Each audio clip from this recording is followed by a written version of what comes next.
Restorative Justice Victoria. Oh, my pronouns are she and her. Before we proceed, I'd like to acknowledge the communities and nations in whose territories we work and live.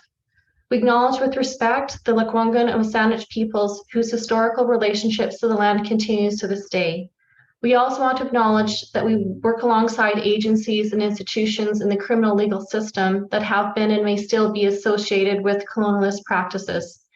As an organization, we are committed to understanding how to engage in restorative justice with decolonization and anti-oppression at the core of what we do, and are committed to continuing to learn how to honor the land upon which we live and work. Thank you all so much for taking time out of your weekend, especially at this busy time of year, to support Restorative Justice Victoria, and for engaging in yet another Zoom meeting. I'm sure by now we're all very familiar with the Zoom platform, but we have a few recommendations to ensure that you have the best virtual experience and to allow this meeting to run smoothly.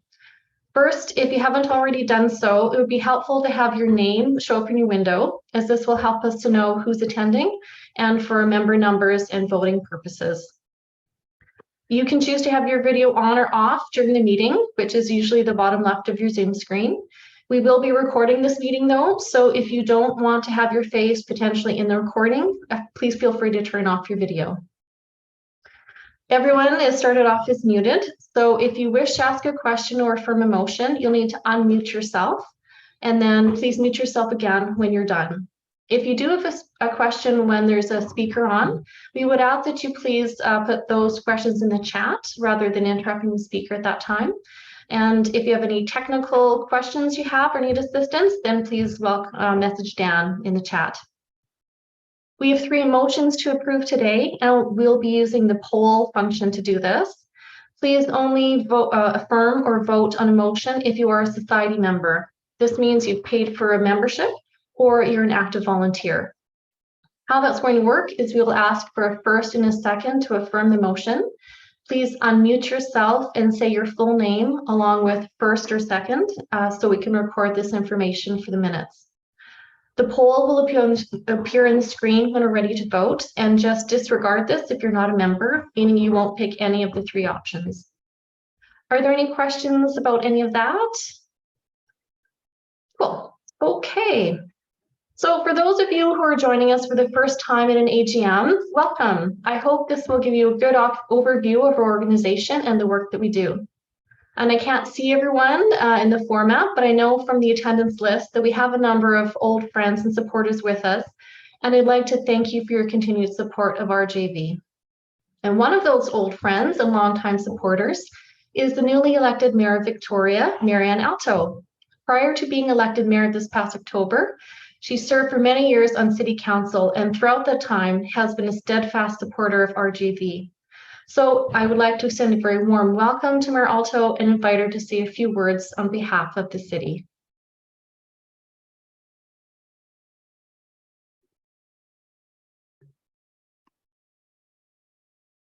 I think, good afternoon. I think that Mayor Alto is having some technical issues and can't hear us on the call right now.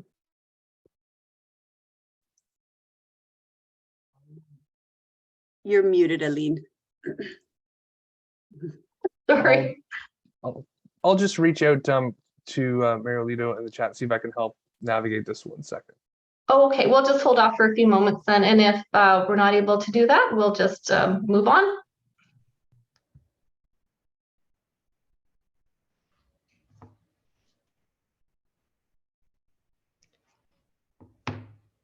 Hey Dan, I can't hear you, Dan. Can you hear me? I can, yep. Can you see me? Dan, can you see me at all? Just 1 second. I don't see you, no. And for some reason, I can barely hear you and I cannot see myself either, which is strange because according to my system, everything is working just fine.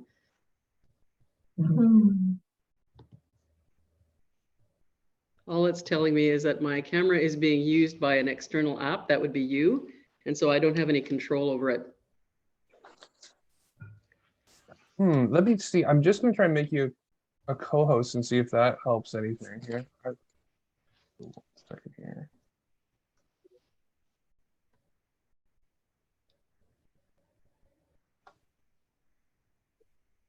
Sorry for the problem, but yeah, I can't seem to control anything from this side. That's really strange. Okay. Just-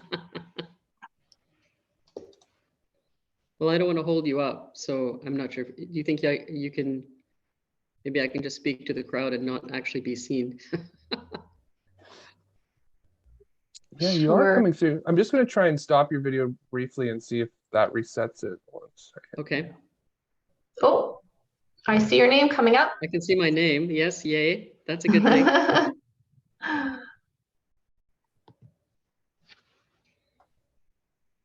I'm still getting a message that says my camera is being used by an external operator and can't be controlled by me. I've never actually seen that message before. Yeah, that's a new one for me too. And I promise you, we're not doing anything on our end for that. Because you just joined as a participant, so that is quite a new It's thing. perplexing. I'll just ask to start video and see if that pops up permissions on your end that maybe you can click yes or anything. I just saw a message from you that said the operator is asking for permission to use my camera, and I said yes. Well, listen, folks, I don't want to take up a lot of your agenda. Good heavens, you have much more interesting things to do than listen to me. Well, we can hear Marianne, right? We can hear her. If she Yes, we can. So if it's all right with you, we'd love just to hear your beautiful voice. Sorry, we Well, can't thank you see for you. that.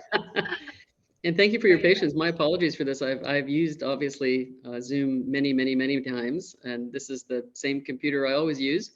And so I'm not quite sure what's up, but let me just take a moment to just thank you for your invitation. Restorative justice, of course, for the city has always been a very important and a very rewarding relationship. I couldn't hear you at the beginning, so I'm not sure if you did a land acknowledgement. I'm sure you did, but just in case you didn't, it's our policy at the city always to do a land acknowledgement when we join anyone. And just to offer our own thoughts very briefly about the grace and generosity that we enjoy with, in particular, the Songhees and Esquimalt, because we sit as an entirety, our entire city sits upon their territories, and it's not a lesson lost on all of us who pay attention that we make very important and long-reaching land use decisions on land that does not belong to us. And so it's a particularly difficult and jarring decision to have to make on a daily basis. So we acknowledge that, and we also acknowledge the remarkable relationships that we've begun to develop over the last decade anyway, and to look forward, of course, to our shared journeys together.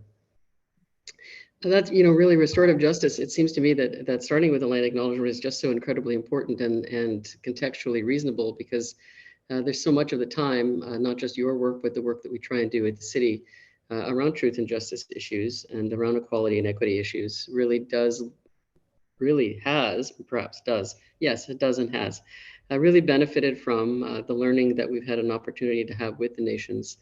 And I think the application of many of the teachings that we have had the chance to learn and embrace and implement really are reflected by the work that you do in restorative justice. And so it is a remarkable combination, a remarkable and complementary marriage that you have with these teachings and with the work that you're trying to do. And I think it's especially important for us as a city to work with you as we do our own work in reconciliation, and we, acknowledge, as I say, the city's sitting on stolen and taken lands, and the work that we try and do very much so with open hearts and being vulnerable and willing to listen and to learn and to make mistakes and understand that that's one of the most important ways that we deal with learning and how to make our lives, more truthful, more just, and more able to be reasonable when we all consider that the errors that we make and the decisions that we make and the choices that sometimes we make. And our appreciation as a city for the work that you do really is founded on the fact that you've embraced this reality, and that it is a time for us to renegotiate and reimagine how we respond to one another when we do inflict pain on one another, and when we make mistakes and poor judgment and poor choices. And sometimes that does require a harsher response, but most often I think we get the greatest benefit in future from being able to look at one another as humans and try and find that path forward that speaks more to, as you've called it, restoration. But I think of it more as a as a renegotiation of our relationship together as equals. And so I'm very impressed with restorative justice. I'm happy that the city has some relationship with it. I expect you're going to ask for more money this year, and I encourage you to do that. I think that you'll probably get a fairly positive response. I'm not yet certain of all of my council members because they're also new, but I'm hopeful and confident, so I would urge you to do that. And so I really think that I think you have an ally, if not a friend and supporter in the city. And I would always want to say that if there's anything else that we can do to be supportive and to build those alliances, that I would urge you to reach out, and feel free to reach out to me directly, but also to anyone in the city, because I think this is a really unique partnership, an incredibly important one. And the work that you've done already bodes well for the future. And certainly we want to be part of those solutions and part of that relationship building. So thank you for the moment just to speak with you. I'm sorry about the technical glitch. Because of the technical glitch, I probably won't stay with you very long. I had planned to, but I'm not sure that this makes sense to do so. So happy to just be here momentarily. I wish you great luck and great appreciation and gratitude for your work. Awesome. Well, thank you so much for those kind words. And yeah, Zoom, who knows those, the Zoom gods who we're subject to. So thank you for your patience with that, Mayor Alto. And we are just so grateful for the long-term commitment that you've made to our organization and the great support that you've had for us and shown us. And we just really look forward to building our relationship with you and the new council. So thanks again for taking the time to be with us today and share those words. Thank you so much. This is an unusual time for us to have our AGM. We usually try to have this meeting sometime in the spring and report on the previous calendar year. But the spring started off super busy and then it just never slowed down. So it has been an incredibly busy year. So that's why we find ourselves almost at the very end of 2022 reporting on 2021. So we're going to do that, but given the timing, we're also going to be providing an update on our activities throughout the past year, 2022, and looking forward to some developments in 2023. These overviews will be provided in the reports delivered in the business portion of the AGM. But before I move on to that, I would like to introduce you to our team and to let you all know about some staffing updates and developments. For computer support and general tech wizardry, we have Tynan Brewer. We can't count the times he's saved the day, so thank you, Tynan, for keeping all the gremlins at bay for all of our staff. Carol Larson is one of our phenomenal complex caseworkers who's been with RJV for a number of years, first joining us as a volunteer, and it quickly became apparent that Carol was exceptionally gifted at this work. So we're very fortunate to have Carol's depth of experience and expertise as our casework continues to grow more challenging. Now onto some changes to our team. In January, we're looking forward to welcoming the lovely Taryn Berger back to her role as a program and volunteer manager after her maternity leave to look after her super adorable baby, Remy, that you all saw earlier. We've missed you, Taryn, and we hope you'll bring Remy into the office a lot. So while Taryn was on leave, we were in good hands with Daniel Reed, who we met earlier. Dan has been an absolute joy to have on board, bringing such enthusiasm and warmth as he held down the fort in Taryn's absence. And Dan, you've truly become part of our RJV family, and we hope that you'll stay connected with us for a very long time. For the past several years, Dr. Jessica Rourke has brought her incredible skills and knowledge to her role as a complex caseworker, as well as contributing to various projects, grants, and trainings. And she also served as our acting executive director when Jillian was on maternity leave. So Jess is moving out of her staff position in January, but we're thrilled that she'll be staying on as a volunteer and also supporting training and projects as a consultant. Lane Foster joined RJV in 2020 as a complex caseworker, and then in early 2022 added case manager duties to their role. Lane has recently moved on to a position at UVic, but they're still engaged in complex casework on a part-time basis. Lane has made such an incredible contribution to RJV over the past 2 years, and we're very grateful that they're continuing to support our work. So with Jess and Lane's roles changing, we've added some new members to our team. First, I'm very excited to introduce Jack Foster as our new case manager and complex caseworker who's taking over from Lane. And please welcome Danny Cooley, who is joining us as the complex caseworker too. Both Jack and Danny are off to a phenomenal start, so welcome to you both. I would also like to acknowledge and thank Julie Cormier for her work with Girls Circle. Which brings me to the big news, which many of you will already be aware of. The incomparable Jillian Lindquist, who has been our executive director for the past 12 years, will be stepping down from that role in the new year in order to pursue a counseling degree. Of course, this is an enormous change for our organization, and it's almost unimaginable to think of RJV without Jillian at the helm. But no need to panic. Happily, she's not leaving RJV and will still be an integral part of our organization. She'll be staying on part-time to support projects, training, public education, and fundraising. There's also comfort in knowing that changes and challenges are part of the necessary development and growth as an organization. When I joined back in 2004 as a volunteer, our budget was only a few $1,000s a year. We had no employees, and we didn't even have an office. We worked out of the basement of our former board chair's house. Our first two coordinators worked on a volunteer basis with no administrative or technical support. And when Jillian accepted the job in 2010, I'm not quite sure she knew what she was getting herself into. The role is part-time.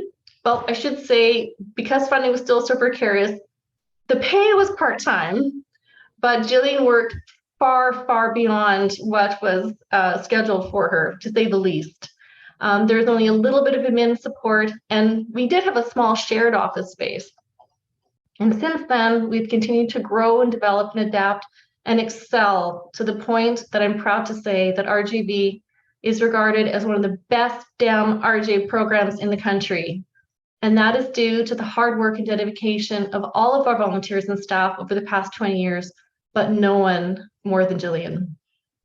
And there's no doubt she's been the main pillar of this organization and has carried most of the weight for so long. But because she's worked so hard to elevate everyone around her and has tirelessly built up our capacity, day by day, month by month, year by year, she's made RJV into the strong, resilient, and robust organization that we are today. Thanks to her vision and hard work, we've attracted the most skilled and devoted volunteers and the most exceptional and dedicated staff. We've earned the respect and trust of our referring agencies and community partners. We're sought out as experts in the field of restorative justice. And because of that solid foundation that she's worked so hard to build, I'm confident that the best is yet to come for RJV, especially with Jillian staying on to help us navigate this new phase. Jillian, you're a leader, a mentor, a visionary. You've inspired us, challenged us, pushed us to take the difficult cases, to have the hard conversations, to take risks, to support each other, and to be the best we can be. We are so very grateful for everything you've done for this organization, the blood, sweat, and tears, the countless hours behind the scenes, late nights, the stress of holding it all together, particularly in those early days when it was just you and Shanna. And you've done so with such joy. And despite the often insane workload and pressures, there's always laughter in the office. There's always a smile on your face. I don't know how you do it. You are truly exceptional. So all the best to you, Jillian. I admire you. I'm humbled by you. And it's been my honor and privilege to have worked alongside you all these years and call you my friend. So on behalf of the board, on behalf of all your friends and colleagues here at RJV, please accept our gratitude and best wishes for this next phase and for your future adventures. And now I would like to invite everyone to unmute for a second because I think Jillian deserves a round of applause and maybe a few woot woots. So feel free, everyone. Yay, Jillian. Woo! We love you. If I had a hat, I'd take it off and throw it up to you. All Thank you right. so much. Oh, I'm feeling quite emotional right now. But thank you so much, Aline, for your incredibly kind words. And yeah, thank you. Oh, you're welcome. Oh, I know I'm tearing up here too. Oh, but I'm just glad it's not goodbye. So if it was goodbye, I'd be totally bawling, but it's not. So all right. So on we go to the business portion of the AGM. And after that, we're going to take a short break before welcoming our very special guest speaker, Felix Gilliland. The first matter is just a quick approval of the minutes. So if everyone had a chance to look at those quickly, there's a link in the chat if you didn't have a chance to before. So I'll maybe just give everyone just a second to take a look at that. And if there's any amendments, please unmute yourself or put it in the chat.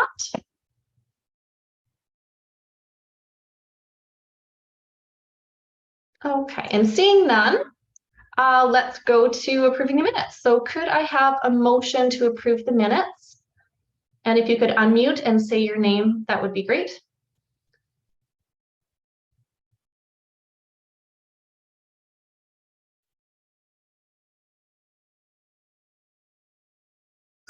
Eileen, there's a problem. I'm not seeing the link to the AGM. Oh, to the minutes? Right. Oh, it's in the chat.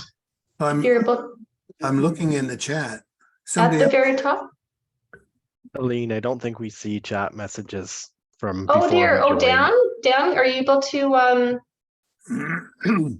Yep. my I'll apologies. second. I'll just put up the. Sorry, I just had a phone call. I was dealing with somebody that's trying to join. I'll put the poll up for the. Oh, Dan, Yep. Oh. apparently the participants can't see the minutes in the chat. Is there a way Oh. to share that with everyone? Yep. I'll put that in there one more time. Just a second. Okay.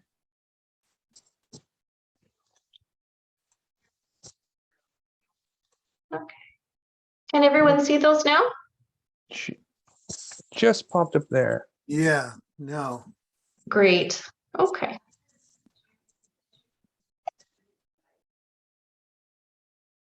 And so Eileen, did you say something about a poll? You'll be putting a poll in the chat? Yeah, so first we'll need to do a motion to approve the minutes. So we'll need someone to be a first and a second. Would you like to be the first on the motion, Robert? Sure. This is Robert Ball. I'm want a motion to approve the AGM minutes.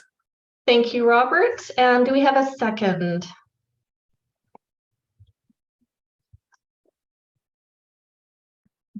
Janine Theobald, I can second that. Thank you. And now we can bring up the poll.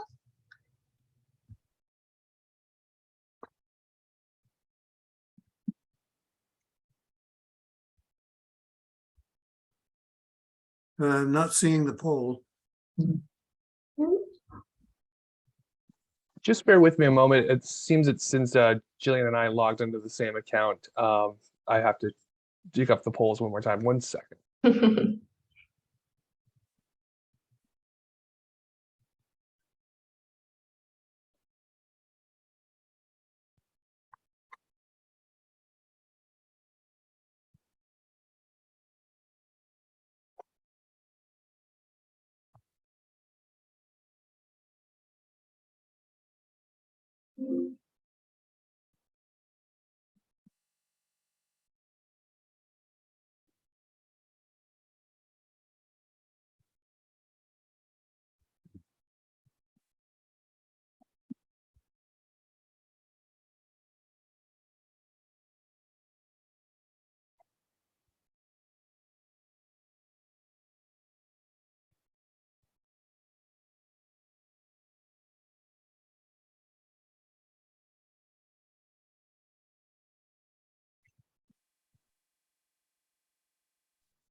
Yeah, I'm sorry about this, folks. It seems that just because we're having 2 people share the same login, that it's not letting me share those polls I created earlier. So I'm just trying to troubleshoot that one more time. Okay, well, we can come back to that later on. So why don't we just move on to the reports? So I will turn the screen over to Jillian.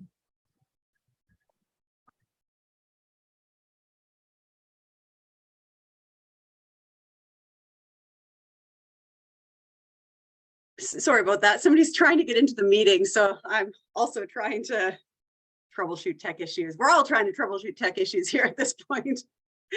Okay, so I am going to present to you on the activities and services of Restorative Justice Victoria over 2021, and just a little bit of a taster for 2022, since, as Aline said, we are so far into the year.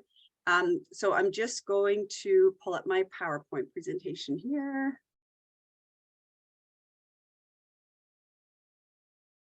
Okay, can everybody see that okay? Perfect. Okay.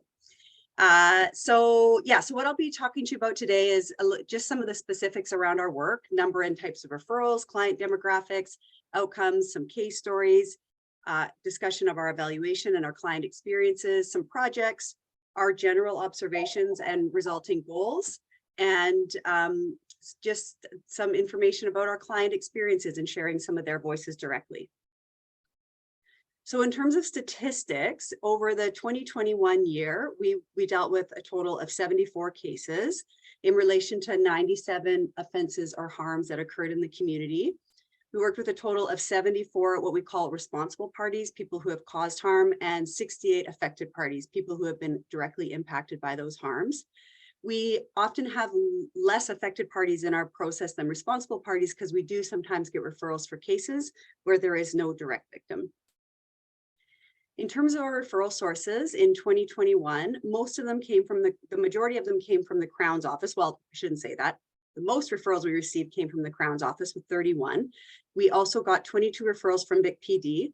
And then one of the things that happened in 2021, which was new for our organization, I'm going to talk about that a little bit more as we go along, is we got referrals from people who had both experienced or been harmed by or caused harm themselves, which is sort of a new thing for our agency. I'm going to talk about that a little bit later, but we did receive 12 referrals from folks directly. We also received 4 from probation, or 5 from probation, a few from some agencies, and 1 from the Oak Bay Police Department as well. In terms of the types of offenses and harms that we dealt with, the most common thing that was referred to our program were various forms of assault. In my next slide, I'm going to talk about specifically which types of assaults we were dealing with. We also dealt with various forms of mischief, so mischief over and under 5,000, mischief, hate, crime, religious, and mischief, inability to enjoy property. We dealt with some thefts, uttering threats, breaching of probation, some abusive and harassing behavior. And then these ones at the top were cases where we just had one of each offense. So possessing a weapon for a dangerous purpose, impaired driving, conveying a false message, fraud over, dangerous operation of a motor vehicle, indecent act in a public place, and obstruction. So similar to every year, it's a very wide range of types of harms and wrongdoings that we're addressing in the community. Everything from the shoplifting of food items to serious and violent crime that significantly and deeply impact people's lives. In terms of the types of assault cases that we dealt with, we dealt predominantly with common assault, 14 cases. We also were referred 10 cases of sexual assault, and that's one of the things that we've observed in the last few years as an organization is a really significant increase in the number of cases of sexualized violence and gender-based violence that we received to our program. We received 7 cases of intimate partner violence, 5 cases of assault causing bodily harm, 3 cases of assault with a weapon, and 1 instance in which a police officer was assaulted. So one of the things that this means is that we are, as an organization, continuing to see a shift in terms of the types of cases that we deal with. Aline was talking a little bit earlier about the early days of our program. And, you know, in those early days, we predominantly dealt with property related offenses, minor offenses, a lot of instances with youth that had been involved in harm or criminal activity. And then over the years, that has really shifted. So in 2021, 73% of the referrals that we dealt with, we identified as being complex. So how we identify a complex case is a combination of a serious and violent crime and or cases where the clients that we're working with have significant complexities in their lives or relational dynamics that directly impact their participation in the process. And 61% of the 2021 referrals that we dealt with were in relation to serious and or violent crimes or harms, which is a 36% increase from the year prior. In terms of our client demographics, in terms of the responsible parties that we deal with, about 58% of them were in the 26 to 64 year range. About 20% of our clients were youth, and then about 21 in the 18 to 25 year range. In terms of affected parties, pretty similar, about 60% in the 25 to 64 year range, We dealt with about 26% of our victim clients being youth, and then a small portion in the 18 to 25 and under 12-year range. In terms of neighborhoods where our clients are coming from, most of them come from the Victoria area or Saanich, 10% from Esquimalt, and then others from the various municipalities that we have in our region. In terms of gender identity, we had, for the responsible parties who are in our program, about 45% of them are identified are cisgender men, about 21% cisgender women, and then about 2 or 3% transgender, non-binary, or two-spirit. And then for our affected party clients, just over almost half of them identify as cisgender man. We have about 25% cisgender women, and then about 3% is transgender, non-binary, or two-spirit. Julian, As we're going along, when we're working with clients, we do ask them to provide self-identified information on gender, ethnicity, and we collect the data so that we can continue to consider how identity can impact our processes, including who is and is not referred to our organization or engaged in community or restorative justice work. So in terms of client ethnicity, around 60% of our clients identified as Caucasian, 15% Indigenous, a small percentage Black or Latin American, and about 13% either didn't identify, chose not to identify, or we didn't have the opportunity to engage with them in that discussion. For our process, I think everybody in the room mostly will have a little bit of a sense of what we do when we are engaged in a restorative justice process. But I'll just go through it briefly. So the first thing that we do is have some sort of contact. That might be a referral from criminal justice system, an agency. And as I described, more so now, we're getting members of the community contacting us directly in response to a harm or a wrongdoing. So the first thing that we want to do is an intake and assessment process to determine whether or not our services are going to be safe, whether people consent. It is a voluntary process in that way, and to make sure that our process isn't at risk of doing further harm. We continue with that assessment all throughout the process. That's an ongoing assessment, but there's an early phase in which that's looked at quite closely. Assuming we move forward, we go on to what we call a preparation stage. That stage can run quite some time. In our more serious and violent cases, the preparation commonly lasts up to 6 months or more. For the participants, the affected party, the responsible party, we provide them what we call a mentor, a support person to help them navigate the process. And then we also have facilitators who help them prepare for a dialogue, a meeting. We schedule the dialogue. Victims are invited to attend that in person if they would like to. It's certainly not a requirement, it's voluntary for them. And if they choose not to come in person, we have a range of other ways that they can be involved in the process, but not have to be there directly. Out of the dialogue typically comes some sort of commitment or agreement, the things that the person responsible for the harm is wanting to do to repair and address those harms. They work to complete that in the community. And once that's completed, that's when we end our file. Notify everybody and provide ongoing and provide resources in the community for ongoing support. So in terms of our 2021 cases, there were 74 events or harms in the harmful. There were 74 cases that we were dealing with in relation to around almost 100 harms. Of those cases, there was about 22 of them that, although we did the intake and assessment and provided support, they did not move forward to a formal restorative justice process. Within that 22 includes 12 what we called inquiries last year, because this is the first time we started getting more of these direct contacts from victims and offenders, people who had experienced harm in the community. And that inquiry process involves talking through with them about what restorative justice is, what we might have to offer, engaging or inviting other folks from the community to participate in that process, providing supports and resources and those sorts of things. So those inquiries are included in the 22. There was 12 of them that, although we provided that initial support and assessment of restorative justice or community justice, they did not proceed to a restorative justice process. 52 of the cases that we dealt with did move forward to a restorative justice process, and all 52 of them completed from beginning to end. So everything from intake to agreement completion, the process was fully satisfied.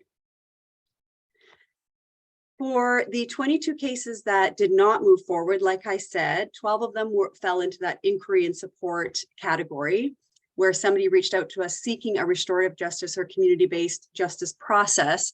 And we showed up with them to try and determine whether or not that was going to be a good fit. In addition, there were other cases that did not proceed. And I've got the reasons here. So in 3 of the cases, the responsible party did not consent to participating in the restorative justice process. There were 3 instances where the referral source made the request that the file be returned. Typically that occurs because there's ongoing harmful behavior in the community and they determine that restorative justice is no longer appropriate.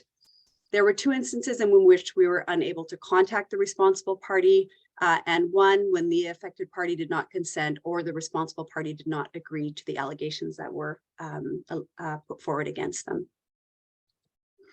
So I just wanted to talk about 2 cases that we dealt with in 2021, just to give you a little bit of feel for some of the work that we do. So what I have up here on my screen right now is a couple of photos from a newspaper article that came out in response to a hate crime that we dealt with in restorative justice. So in this instance, this file was referred to us by the Victoria Police Department, and it involved a female youth who had written racist, anti-Semitic, and violent statements on the welcome sign of the Chabad Center, which is shown in the picture here. She ultimately turned herself into the police and the file was referred to restorative justice. What's on the screen here is part of the outcome of that case. So at the dialogue, one of the things that she and the representatives from the Chabad Center agreed to was that they would do a media story together collectively about what took place and about the restorative justice process. So in the newspaper article, and the newspaper article was on the front page of the Globe and Mail, the national edition. So it really did spread out and get quite far and wide. So in the newspaper article, I just want to quote a couple of things that were said there by the participants. So the director for the Center of Israel and Jewish Affairs in Vancouver had said in response to this hate crime that these hate crimes are far from unusual and that the Jewish community in Canada is the most targeted religious group for police reported hate crimes, averaging about 5 a week. And I know we've seen in Canada that the number of hate crimes is really continuing to increase. He said the offense resonated deeply with the Jewish community in Canada, and the fact that racial slurs could be painted on a Jewish community institution was of great concern. And this hate crime was one that actually garnered international media attention. So there was quite a lot of media attention around it. The rabbi at the center called the hate crime the worst instance of anti-Semitism he had experienced in Victoria. And it led to an increase in security at the site due to fears of escalation and confusion around further harm and violence that might occur. So this is a very significant event for the folks and members of this community, both here locally, nationally and internationally. The file was referred to restorative justice, and we did about 3 months of preparation work with the youth, the offender, and representatives from the Chabad Center. It culminated in a dialogue that occurred at the center, and I just want to read for you a couple of things that were said in response. So the rabbi from the center said that in the restorative justice dialogue, the offender acknowledged what she did, she realized the damage it caused, and she took responsibility for the action. He said, I think that she's trying to repair the damage. I'm hopeful that for her, this was a learning experience that eventually will lead to a life of more understanding, respect, and tolerance. And the folks from the Jewish Center for Israel and Jewish Affairs in Vancouver said that the RJ process was welcome, and the community applauded this young woman for coming forward and recognizing the effect it had on the community. So it was really great to see the police in this instance open to looking at an alternative way to deal with this problem, and one that resulted in some healing and some answers for the local and the national and international Jewish community in response to this event. I'm also going to share with you briefly another quick story about a case that we dealt with in 2021. This was a sexual assault case that was referred to us by the Crown's office, and the information that I'm sharing with you here, I'm sharing with permission from the survivor, the person who shared this information with us. So this was a file that was referred to us by Crown in relation to a sexual assault. The sexual assault was reported to the police, and it went through the criminal justice process. It took about a year before the file was referred to us. When the file was referred to us, we worked with the victim and the offender. We did an intake process. We did an enormous amount of preparation work that went over the course of 9 months and culminated to a day-long dialogue that took place between the victim, the offender, and the folks from our agency supporting the process. It was a team of 4 people. After the dialogue, the victim wrote a story about her restorative justice experience and posted it on her blog. We were not aware that she had done that, and she notified us about it after. So I'm not going to read out the entire blog, but I do want to read out a portion of what she said about her experience. And I also just wanted to say that prior to this section, she speaks about the emotional and psychological impacts of the sexual assault in her life. She speaks about becoming a shell of herself, rarely attending school, experiencing PTSD and suicidal ideation in the aftermath of the sexual assault. So in terms of her restorative justice experience, the victim said, "RJ has saved me. It provided me a safe place to tell him everything I wanted him to know and get the apology I deserve. It's given more closure than I ever would have thought. I used to think there was nothing that could be said that would make it better, but there was. Hearing the genuine, heartfelt apology I received meant more to me than anything I've ever heard. I forgive him. It hasn't been easy, and forgiving him was one of the hardest decisions I've made, but I don't want to carry around this anger any longer. I can set it free. There was something so special about telling him I forgive him. I hope one day he can forgive himself. I can't express how grateful I am that RJ exists and that it was an option for me. Now that the process is over, I can finally begin to talk about the rape."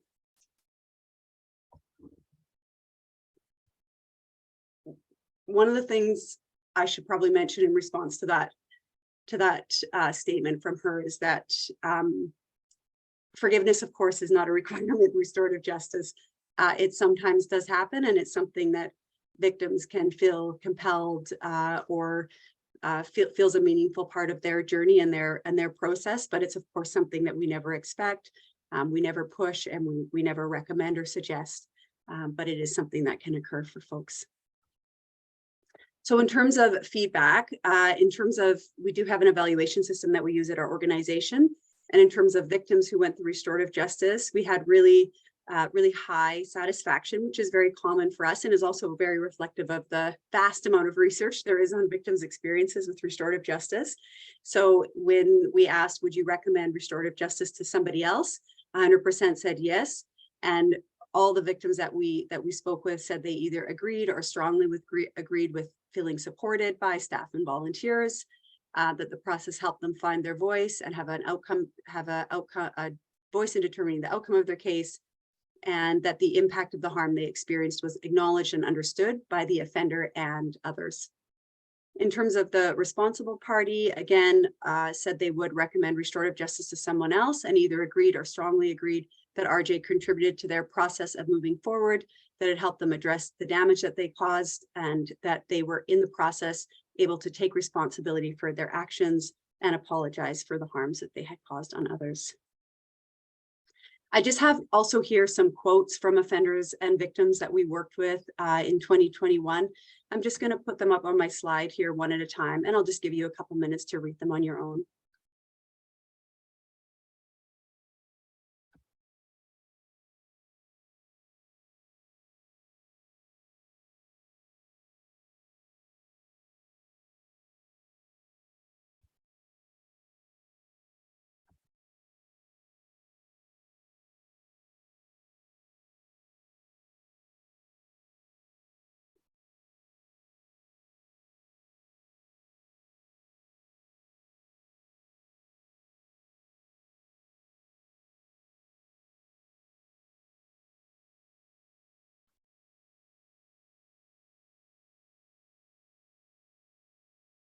All right, I'm going to move on to the next slide.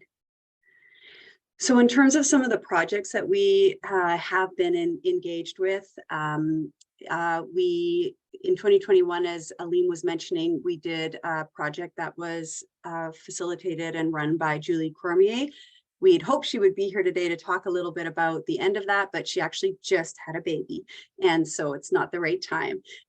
But Julie worked on this project for about a year and engaged with a community of practice, RJ practitioners who are working in schools and they really leaned on each other and developed some pretty amazing protocols and ways of working well with schools. It's a very different and unique context for restorative justice and needs to be sort of approached as such.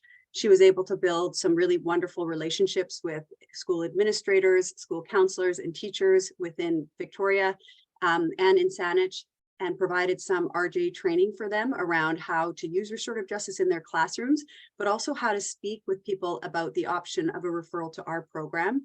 One of the things that we found is that there are, of course, events that occur at the school where restorative justice might be appropriate, but schools often become a place where harms that have occurred in the community become known. So students might be speaking to counselors or teachers or school administrators about harms that occur off of school property, but are impacting the school environment. And it's important for schools to be aware of the option of restorative justice that's available in the community for those.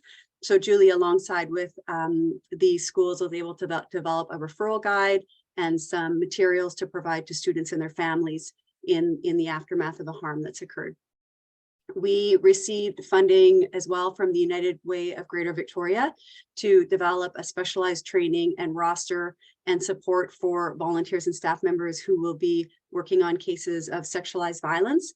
We have seen a significant growth in the referral of those cases to our organization, and we want to be able to respond to that. We've been leaning heavily on a small group of highly trained and experienced staff members, but as our referral numbers in terms of that type of harm grow, we're going to need to increase our capacity to respond as an organization.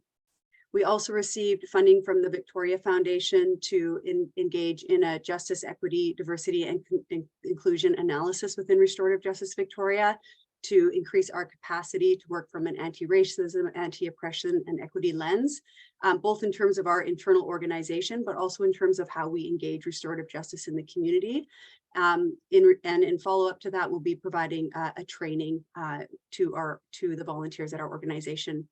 We also received funding from the Public Safety and Solicitor General to hire an external evaluator to look at our program, do an external evaluation, and then also to improve our evaluation system. So just briefly in terms of our observations, as I mentioned, we've seen a significant increase in community and self-referrals. And actually this year we've had almost 40. So last year we had 12. So that number is really growing a lot. And we want to be able to respond to that. It is a different type of work and it does require some new skill sets, some new processes, and some understandings of also the risks of that in the community. So we really want to be up for the task. And so that is something that we're engaging with. We've seen an increase in the number of cases of sexualized violence to our program, as we talked about. We've seen an increase and an ongoing increase in the severity and type of harm being referred to restorative justice, and also a diversification in the referral sources that we are working with, both in terms of actual agencies and institutions, as well as the community. So in terms of some of our goals over the next year or two, is we want to engage in more public education. We really want the public to be aware of restorative justice. What we don't want is people learning about restorative justice for the first time, right in the aftermath of a harm. That can be a really difficult time to learn about and access new information. It'd be great if people sort of knew about it, and then if a harm occurs, they're able to respond and consider restorative justice as an option. We want to work with and engage with socially targeted and equity deserving groups about restorative justice, including learning and understanding how we need to adapt and amend our services to be more available and accessible to those groups. We are working to increase our ability to work from an anti-racism and anti-oppression lens, to decolonize our work, increase and improve our relationships with community partners and stakeholders, both formal, informal, and just quasi-formal groups in the community that are gathered together, banded together for certain reasons and causes. And we want to improve our ability to work on serious and complex cases, in particular cases of sexualized violence.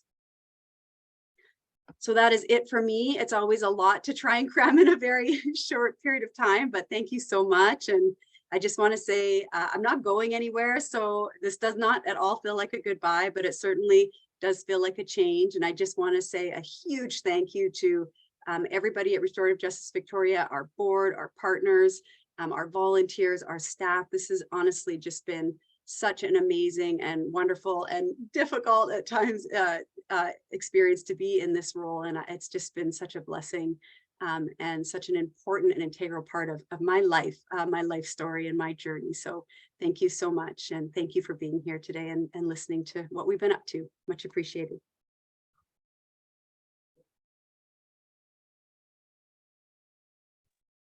Amazing. Thank you, Jillian. I mean, that just shows just the amount of crazy work that we do and the incredible skills that everyone has to manage all of that. So thank you very much for showing us all that complexity.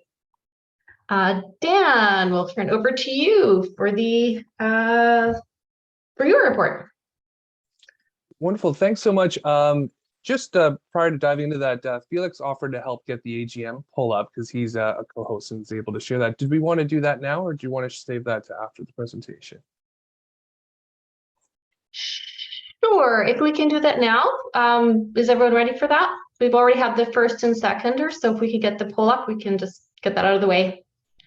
Sure. Okay, so I'm launching the AGM minutes poll. Hey, super. All right, thank you so much. Yeah, no problem. Okay, great. So we have 7 out of 7, 100%, 8 out of 8 say yes, we approve the minutes. Okay. Do we have any more members? Is that it? Oh, I've got 9 out of 9 now.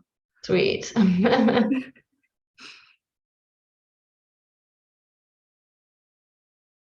Oh, okay, I guess we are approved for the minutes. Thank you so much, everyone, and thanks, Felix. We'll move on to Dan's report. Wonderful. Okay, I'll just get my screen shared up here in 1 second.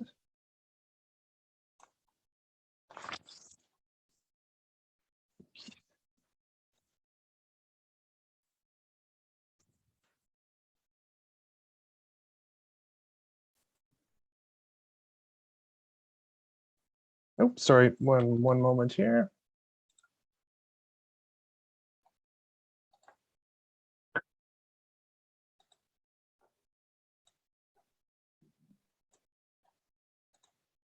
Okay, can everybody see my screen okay? Great. So jumping right into our volunteer report here, and this is looking back to 2021 as well, and then towards the end I'll be able to do a brief update on 2022 where we're at. But starting from the top here, first of all, for 2021 we had 57 volunteers in 100 positions, and those positions included 33 facilitators and mentors, which we refer to as caseworkers here. We had 13 community members, 11 scribes, 9 board members, 6 administrative volunteers, and 4 occasional volunteers, all of which contribute so much to our organization and allow us to do everything that we need to do that we were able to highlight in Jillian's presentation there.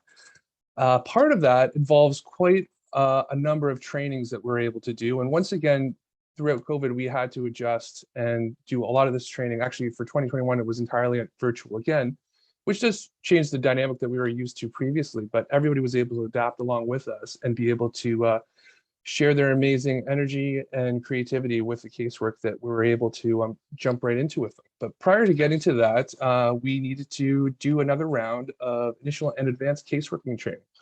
And what that looked like, first of all, in May and June 2021, we were able to do the second phase of the funding we received from the Victoria Foundation.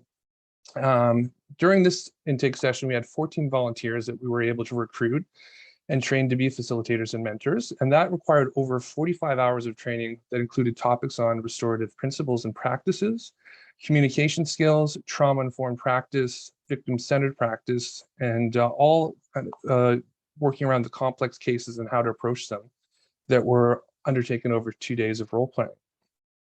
For our 2021 initial volunteer casework training, the trainers for this project developed and delivered a module called Vulnerable Clients and Complex Experiences. This involved a full day session on membership at RJV and looked at power dynamics, self-care boundaries, casework role plays, as well as to kind of show how these concepts were applied in action. And after this training was completed, each of the new volunteers was paired off with a coach for their first case to support and mentor them throughout the process, and led to a total of 8 cases involving new volunteers and their coaches during that training period. After the second year of this project, we now have 11 volunteers who are on our advanced caseworker roster and have received their level 1 advanced caseworker certification, 2 of whom have received their level 2 advanced caseworker certification. Continuing on from this training, in April, we did a specialized shame and trauma in the RJ context training. This workshop was aimed at supporting our volunteers on cases where shame and or trauma, which often are linked and intertwined, are a factor for the victim or the offender. In the workshop, they learned about a variety of signs to pay attention to as they arise, how to work with clients that are having trauma responses or are struggling to participate due to shame, and acquired a range of general techniques to support clients experiencing shame and trauma. In addition to this, in June, we had our scribe training. And scribes are a very important role in the dialogue process, capturing all the legally required information and ensuring the accuracy of agreement terms as they are made and developed. In June 2021, we saw a new batch of 11 scribes go through this training and then were added to our roster. And then 2022, still sticking with 2021, we also introduced our anti-oppressive practices training. This is something that Gillian also touched on as being a real focus for us going forward. This offered, it was an advanced training session offered to our initial caseworker training at the end, and it was also mandatory for all new volunteers and existing caseworkers who had not taken it previously. And this was developed in partnership with Roots and tailored to be reflective of the scenarios our volunteers may encounter during their work. And it's something that we're very much striving to as an organization to develop more fully with input from our community partners. And as we're reaching the end of 2022, I thought it would be an appropriate time to just do a quick update on where we're at with training for this year. And in May and June of 2022, we did another round of advanced caseworker training. We did a hybrid model approach this year, which was entirely new for us, where people could join in remotely or participate in the room. And overall, it was quite successful, and it was allowed to be adaptable to people's comforts as we were still dealing with issues surrounding the pandemic. And during this caseworker training, we had 12 new caseworkers who were recruited and trained. And we were able to adapt the new learnings we gained from our anti-oppressive practices training that were recently done and incorporated into this round. And then we also did a specialized training for 4 new community members and teaching them how to be effective surrogate victims, which is something that we're continuing to expand with our community outreach initiatives, which I'll talk a little bit about in a minute here. We also were able to get together for our volunteer appreciation event in 2022, which was really exciting for us. We ended up celebrating with a barbecue and had a lawn bowling event at the Victoria Lawn Bowling Club here. And we're able to see some real skills on display there for people that didn't know what talented lawn bowlers they actually were, including, of course, our leader, Gillian, who was quite, quite the lawn bowler. But this was an opportunity also to gather in person to celebrate this year's Hallie Awards. And Hallie Davies began volunteering with us in 2013. And towards the end of her training, Hallie was diagnosed with ovarian cancer. And despite fighting as best she could, she passed away in March 2015. And we created this award to remember and honor Hallie's tenacious spirit and recognize outstanding contributions to the restorative justice community. And you can see some of the qualities we're looking for people that are nominated. And we had some great nominees this year. And we're very excited to award the 2022 Hallie Award to Elizabeth Reagan. And unfortunately, Elizabeth wasn't able to join us that night. So we have Gillian accepting on her behalf and showing her via Zoom what a lovely award was awaiting her. And I just wanted to briefly mention some of the highlights from Elizabeth's career here, who had joined us in 2018 as a caseworker, as a community member, and a scribe, had 38 completed cases by the time of the award, and over 73 responses throughout that time applying for cases, which is amazing. And some of the highlights people noted in her nomination were just how regularly they act as a case facilitator and a client mentor, and how they're able to listen to contrary positions with an open mind, advocates her point of view clearly, and has no trouble changing her mind when evidence warrants. Also able to analyze complex situations quickly and reaching conclusions entirely consistent with RJ values, which she embodies at all times. So just an amazing contribution to our organization, and we are so appreciative of all of Elizabeth's efforts. looking again back to 2022, we really were holding the question of how we can reach more of our community, more of our diverse community as well, and share what it is that we do here and be more present at community events. Some of those included setting up a booth for Victoria Pride this year, where our staff and volunteers were able to engage with a wide range of attendees there and share what we do and how they might be able to access our services directly, which is an important thing we want to keep expanding upon is community and self-referrals and people being aware of how to access our services. Expanding on that, we were able to be a part of UVic's Sexual Violence Awareness Week this past September as well. And that gave us an opportunity to talk directly with students about our community justice programming, share what we do here at RJV, what we do for the community, and also gave us a great chance to get some more members interested in our upcoming trainings. There was quite a lot of interest in becoming community members, which is something we're always looking to expand.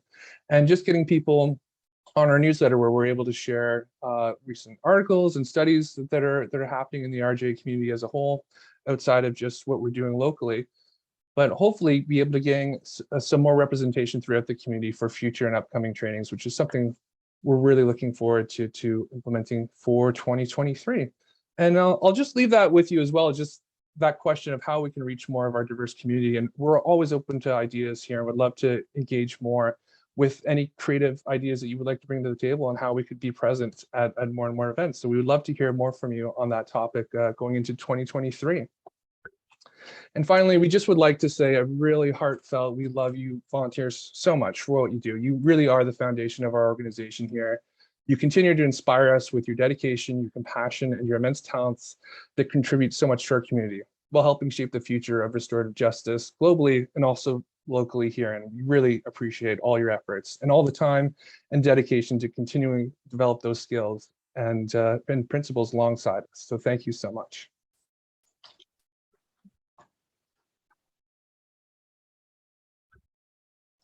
Super. Thank you so much, Dan. That was great. And yes, absolutely. Thank you so much to all of our wonderful volunteers. Okay, we're going to move on to our financial report. So we'll turn it over to Devin Arnold, our treasurer.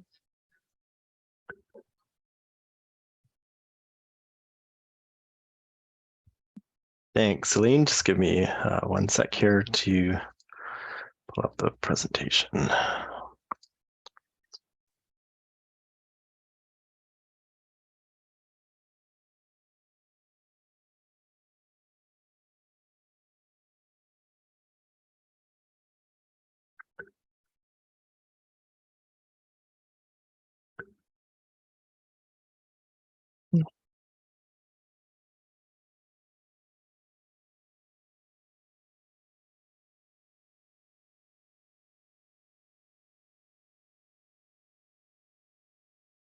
All right, there we go. We're cats this year, not dogs. All right, can everybody see the screen okay there? Yep. Okay, perfect, thanks. Okay, so for those who don't know me, my name is Devin Arnold. I'm the treasurer for Restorative Justice Victoria, and I'm going to take a few minutes today, hopefully not too long here, as I know we're over or past the hour already, to go over the financial summary for 2021 and like the other presenters, some of the highlights for the current and upcoming year's budgets. So I've been doing these presentations for quite a few years now. As you saw, I had dogs last year. I got a request last time, I think, for cute cats this year. I think it was from Shanna, who unfortunately isn't on the call today. So this is in her honor today. So put these up for those who aren't interested in the financial numbers, so you can at least enjoy the cute animals for the next couple of minutes. So again, for this presentation, the focus is on the 2021 financial year. In 2021, we saw an increase in our Community Accountability Program grant, as well as one-time funding from civil forfeiture to support complex case management, and also from Victoria Foundation to continue to support operations in response to COVID-19 and while physical distancing and self-isolation protocols were in place, if we can think back to last year. Our funding and revenue for the year was largely as expected. It's divided between a number of sources, including ongoing funding from provincial or from the province and from various municipalities, one-time funding from a number of provincial and private funding sources, and revenue that comes from either fee-for-service work from the staff or fundraising and donations that are secured on behalf of the organization. So again, everything was pretty much in line with what we were expecting at the end of the year. One thing to note here is that the allocation between what we consider kind of core funding or recurring funding and one-time funding is shifted. So in the past, it's been a bit more balanced between the two. For 2021, we saw a greater percentage of our funding come from one-time funding. There's efforts underway to balance this a bit better or to get it back to an equilibrium, but I'd argue actually that it speaks well to the efforts of the staff to secure funding from a variety of sources, particularly during the pandemic where we had a lot more kind of unexpected costs or things going on. So both Victoria Foundation and sorry, I can't remember off the top of my head now because this is back a couple of years ago, but we did get funding from another source as well to continue operations. So that's why we're seeing a bit higher distribution towards one-time funding for 2021. But again, long-term stable funding, I think I say this every year, is always our goal, and we'll continue marching on towards that.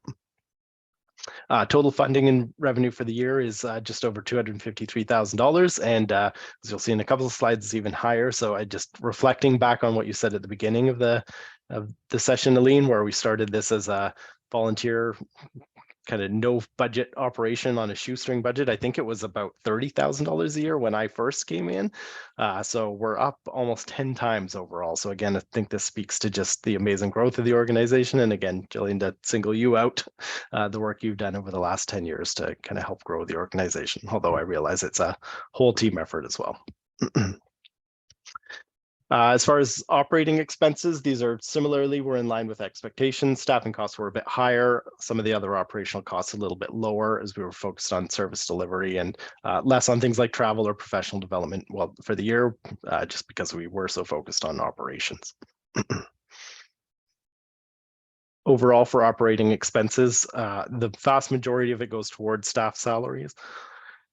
In 2021, that was 81% of our total budget. This shifts around a few percentage points every year, depending on what other project work we've got going on for the year, but is generally around this mark. So we're usually between 80 and 90% of our overall total budget goes towards staffing and costs. For the 2021 year, we came in slightly over budget. Again, given the $250,000 budget. This is a very small margin of variance there, but again, that was in part due to higher than budgeted staffing costs. However, we are sitting at a very healthy contingency fund that we use to cover this sort of deficit. If it does occur, our contingency fund balance, you'll see at the bottom there's $114,000, which is about 34% of our 2022 total operating budget. So I generally try and keep this at about 25 to 30% of our budget. So we're actually in a pretty strong financial position at the moment if something were to happen with our funding. As far as the current year, we've had a couple of funding highlights. Gillian and Dan spoke to these in terms of a number of projects that are ongoing, and generally we don't represent these here. This is more focused on the general operating budget, but we did see an increase in our base funding from the BC government through the BC Gaming Fund. Funding increased from civil forfeiture for further complex case management hours. We did hit the end of a 3-year funding cycle from a private donor, the Allergy Bauer Foundation, but kind of to balance that out, we picked up additional funding from the District of Saanich to about $40,000 a year. Given that we're almost at the end of the year, I've included some information on this year's budget as well as the projected budget for the upcoming year.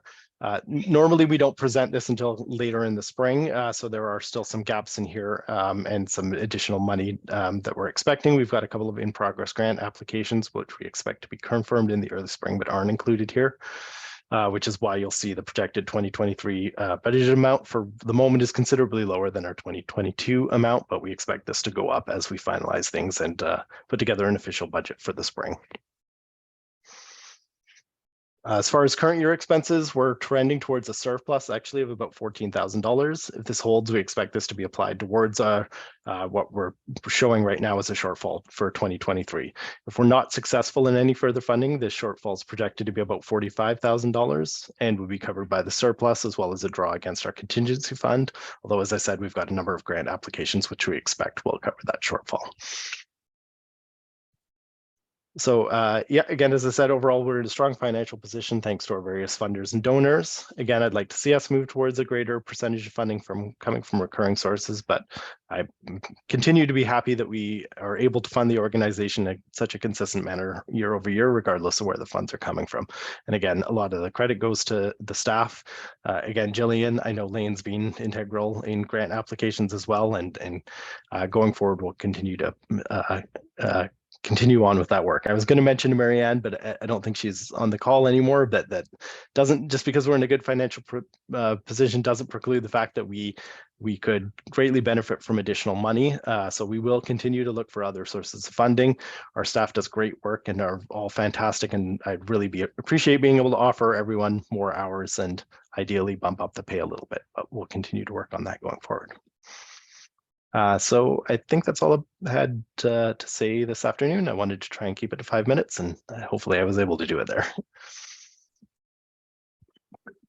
Super. Thank you so much, Devin. And I just want to recognize all Devin's work, not just for all the cute, cuddly animals that you always stick in there for us. You always present your reports so clearly, and we're in such a good position now because of your, guiding us through this. And just really want to thank you for all the years of boosting us to this place where we're in a very good position, even though, of course, everything's always precarious, but it's your dedication and keeping an eye on the ball for what we can spend, what we can't. So thank you so much, Devin. Thanks, Celine. Okay, so we're just going to have a vote to accept the treasurer's report, and I think Felix is going to help us with that later. But again, first we need to have a first and a second. If someone can unmute and just vote to approve the motion to approve the report. Yeah, I'm happy to. And can you say your name for the minutes, please? Libby Mason. Thank you, Libby. Can we have a seconder, please?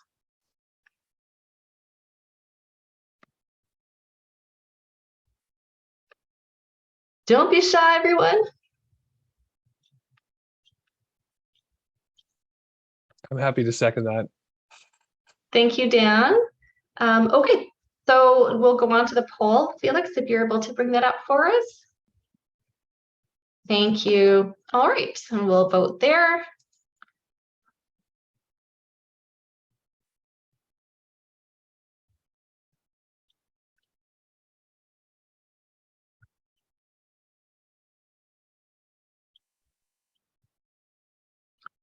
Okay. Are we through with all the voting on that? Yes, I had 9 votes, which I think was the same as last time. Fantastic. Okay, thank you so much, everyone. The next portion, just before we head in for a break, is to vote on our board. But before moving on to those nominations, I would just like to acknowledge Robert Ball, who's said hello a few times. Robert is one of the founding members of RJV and is a past board member. So I'd like to just say thank you and acknowledge his contributions, and his partner Jean also, who've been good supporters of ours for many, many years. I'm happy to say that our board has been very stable over the past several years, and I'd like to thank all my board colleagues for the continued dedication and service. And all of our board members are running again, with the exception of the fabulous Justin Douglas, who unfortunately has moved up to Nanaimo. So I'd like to thank Justin for his contributions over the past few years and to wish him all the best. And I'm happy to say we have some fantastic new nominees that I'm excited for you to meet today. Most of the folks I think are here today. I'm not sure. Some people may not have been able to come. So I'll call upon each person in turn to introduce themselves. For those folks who were not able to attend, I'll just read out a quick little bio on their behalf. So I'll start with the board executive, the positions of chair, vice chair, treasurer, and secretary. I'm putting my name forward again to stay on as chair. I have a legal background, and I currently work as a legal officer for the Office of the Conflict of Interest Commissioner of British Columbia. Prior to that, I was an ombudsperson officer, and I worked in private practice. I've been on the board since 2005 and chair since 2010. And I really love the people in this organization and the work that we do, and I'd be honored to continue as chair. Our vice chair currently is Alison Payne. Allison has volunteered with RJV since 2010 and has served on the board since 2014. She's a former Assistant Deputy Minister of Talent Management for the Government of British Columbia and currently works as a mediator and conflict management specialist with the Conflict Management Office in the BC Government. Our Treasurer Extraordinaire is Devin Arnold. I'll turn it over to Devin to say a few words. Sure, I was tempted to just read off my own bio from the list here, Aline. So yeah, again, I'm the treasurer. I've been involved with RJV since 2011 and honored for the opportunity to participate and happy to continue on for this year, again, in the role. So I do have a finance and accounting background, although I gave that up many number of years ago and currently work in software development as a software development manager at the University of Victoria. Thank you, Devin. Secretary Joanne Humans, many of you will know. Joanne has been a facilitator with RJV since her retirement in 2011. Joanne joined the board in 2013 and is currently the board secretary and also chair of the Governance and Operations Committee.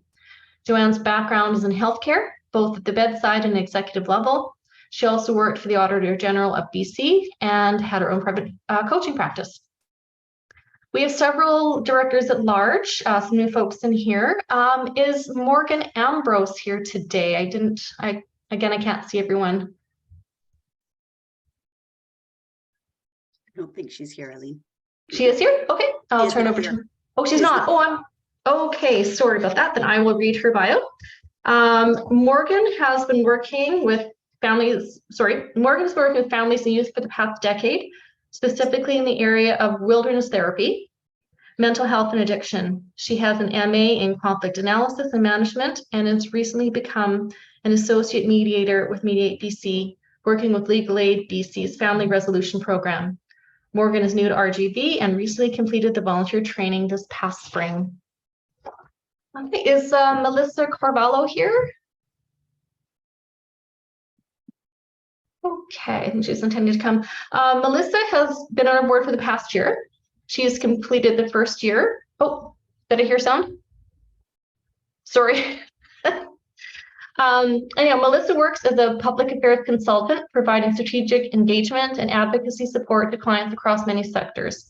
She completed her undergrad degree at the University of Victoria. Is Tolu Kolawole here today? Yes. Hi, everyone. Hi.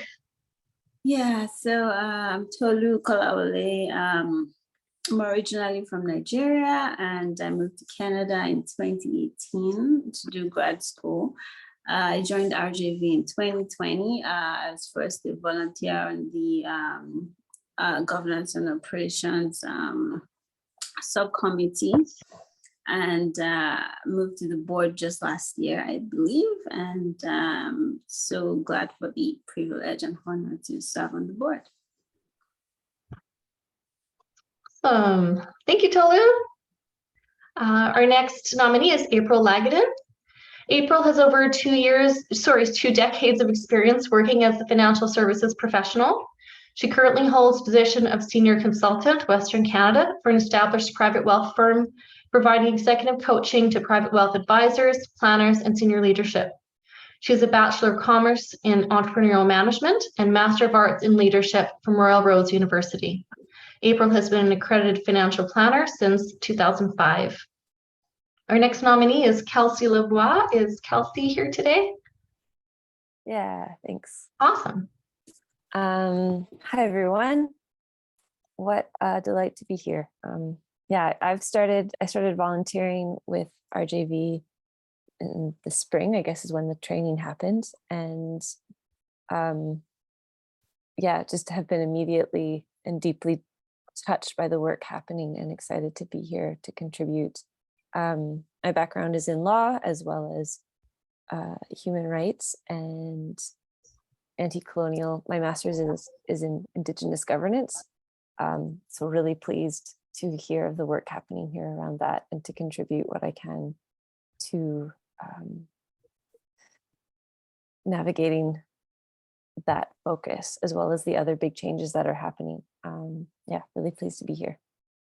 My pronouns are she, they, and I'm coming from a lineage of settlers on this territory, which feels important to acknowledge as well. So thank you very much. Awesome. Thank you so much. And Janine Theobald is here, I believe. Hi, good afternoon, everyone. Really great to see some familiar faces and to meet some new folks via Zoom for today. I am joining you from my home on the territories of the Lekwungen peoples, known today as the Songhees and Esquimalt nations. And I'm very grateful to have this opportunity. I have been serving on a different board of directors of the Victoria Multi-Faith Society for 2 terms, and those terms are coming to an end, which will open up a little bit of time in my schedule. And I would love to continue to offer service with restorative justice.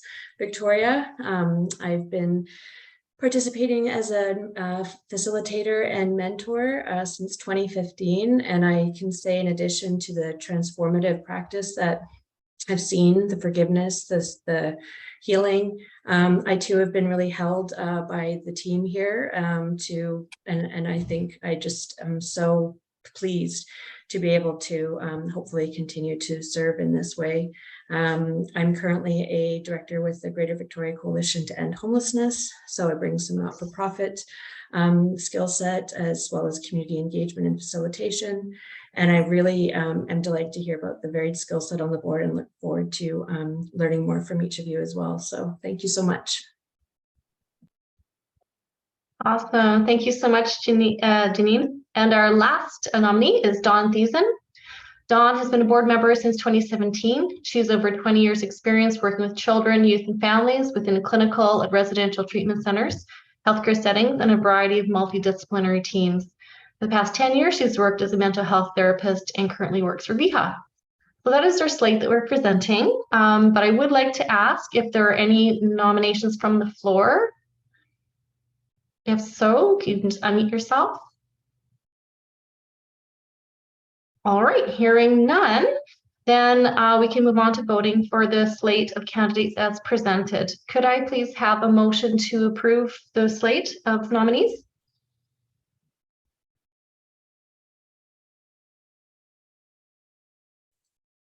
Dan Reed, can approve the slate of nominees. Thank you, Dan. And could we have a seconder?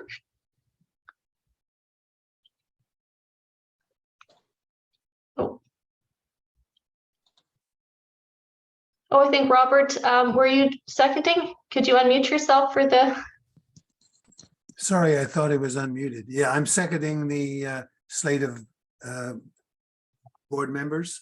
Thank you, Robert. That's great. All right, so we can move on to the poll. Felix, if you're able to bring that up for us. Thank you.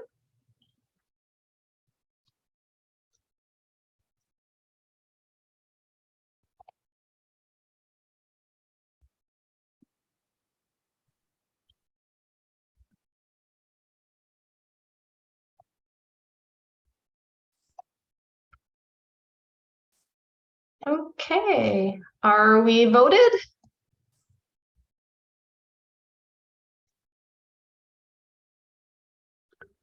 Yay, all right.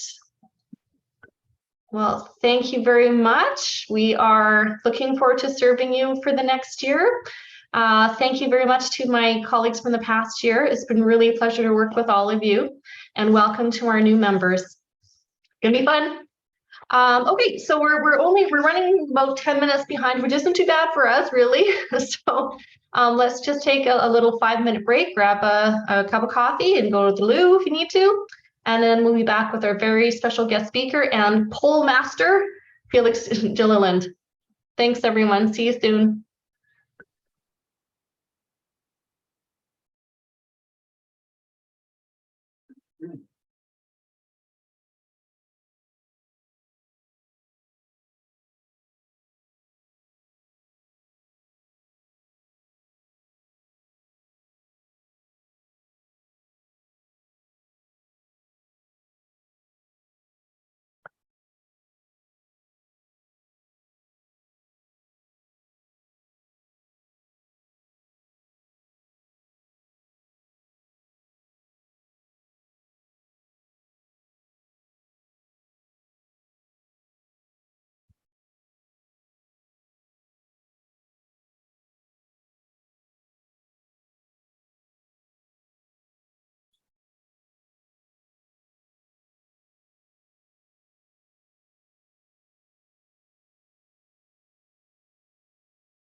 Hi, everyone. I think we can start to trickle back. If you can turn your video on, or otherwise let us know that you're here.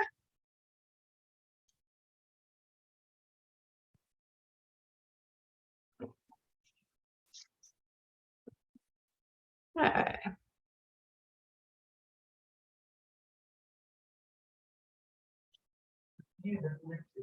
Okay, I think most folks are back now, so we'll move on to another great presentation today.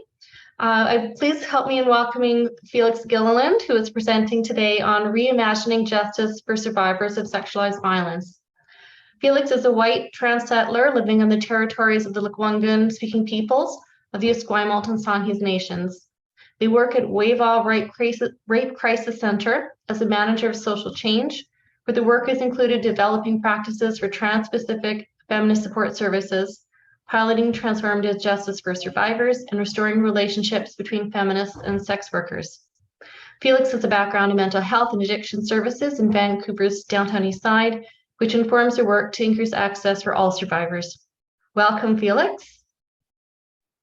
Awesome. Thank you. Thanks everyone for having me today. I've been really excited about this and excited about the work that RJV is doing in general. We're going to talk about it in a bit, but I feel like we're at this really cool moment where feminist anti-violence and the restorative justice sector are starting to look at each other in an interesting way and ask what we can learn from each other. So when Jillian reached out and let me know about all the amazing work that you folks are doing for survivors and work around sexualized violence, I was so excited. So I was so excited to come today and hear all about what you guys have been up to.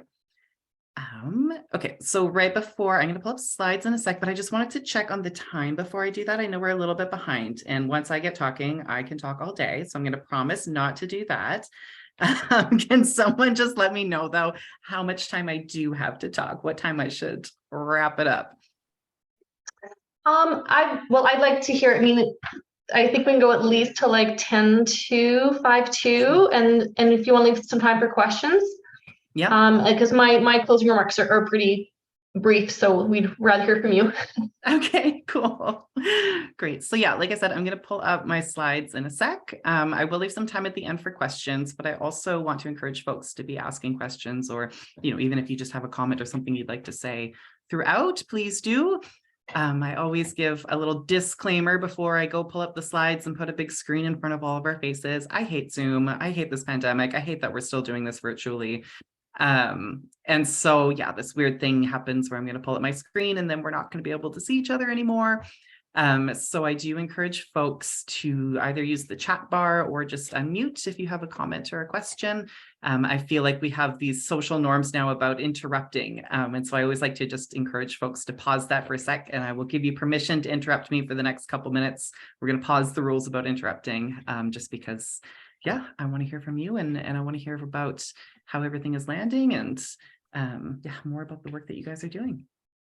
Okay, so with that in mind, I am going to get this party started. Okay, now, does that look good? Can you guys all see it? Okay, cool. Yeah, so we're going to talk a little bit about what it has been like for us on this work of reimagining justice for survivors of sexualized violence. So some of the stuff I'm going to be talking through today, I'm going to tell you a little bit about the project that WAVAW is undertaking, and a little bit about the context, like I alluded to a little bit of the relationship between the sexualized violence sector and the restorative justice sector, kind of how we have come to not be working as closely together for the past couple of decades, and what the movement is like right now to bring us together. I'm going to talk a lot about understanding rape culture and centering that understanding in our restorative conversations. So kind of the way that we understand and talk about sexualized violence, I will offer that to you folks. And I won't go too far into what it's like to implement that into restorative practices, because you guys probably know a lot more about that than I do. But I will share some of like what we've learned so far about bringing that conversation into restorative conversations. And kind of throughout all that, I'll also sprinkle in some practical applications for supporting survivors. Okay, so a little bit about WAVAW before I dive in. So WAVAW is a rape crisis center that's been around for about 40 years. So we're one of the oldest ones in the country. I'll offer a land acknowledgement for WAVAW as well, because it's on a different territory than where I am right now. So WAVAW is over across the waters on the unceded and ancestral territories of the Squamish, Musqueam, and Tsleil-Waututh peoples, which is colonially known as Vancouver. And so when I think about like what a land acknowledgement means for talking about restorative justice, like what comes to mind for me is, you know, before we start apologizing and trying to make amends for wrongs that have been done, we have to stop doing the thing. So with that, I'm trying to recognize that colonization is an ongoing harm. It's not something that happened once in the past and now we're trying to make up for it. It's something that exists on all levels of our government, our policies, our culture. Like we can trace the thread of colonization through absolutely everything that we do. So for me, it's like it's more of a question that I try to sit with of like, how do we make amends and move forward with something that might be restorative when the harm is actually still happening? And that's not something that I have an easy or tidy answer to, other than like a pondering and something that I try to sit with in the day-to-day. So you can see on the right-hand side there kind of all the different things we do. I won't talk through all of them, but I am going to point out one on there, the trans inclusive services. And the reason that I point that out is because that is mostly my background. So what I love about when you book a WAVAW speaker, you're going to get a different flavor based on what everybody has done. So I say that because the flavor that I bring to talking about things is from my background in our trans inclusive services. So WAVAW has Canada's first trans-specific sexual assault support services, which I was brought on to sort of create and implement about 5 years ago. And that has, I'll talk about it a little bit, but that has everything to do with our transformative and restorative justice work. And so I'll talk about that connection a little bit more in a sec, but the other reason I wanted to point that out is because you might hear me use some language from that. So WAVAW serves people of marginalized genders. We used to be a service that was for self-identified women, by which we meant transgender and cisgender women. And sort of through this project, we expanded that mandate just to sort of speak to what we meant to a little bit more. So people of marginalized genders includes trans and cis women, as well as all trans, two-spirit, and non-binary people. So another way I often say that, to be blunt, is everyone who gets the shit end of the patriarchy stick is who we work with. And again, that understanding of the intersection between sexualized violence and gender informs our work quite a lot. And so that's why we do kind of hold that container of a gendered lens. And we just sort of brought in that new language to talk about it. So if you hear me talk about people of marginalized genders, that's what I mean. The last thing I'll point out is our little tagline you can see on the left-hand side there that says supporting survivors and shifting society. We say that all the time to describe the work that we do. And the reason I point it out now is to help us really understand that these two sides of the work are one and the same. So it would not do for us to support survivors through like their criminal legal process or counseling or whatever support it is that they're asking us for without doing the work of shifting society and preventing sexualized violence.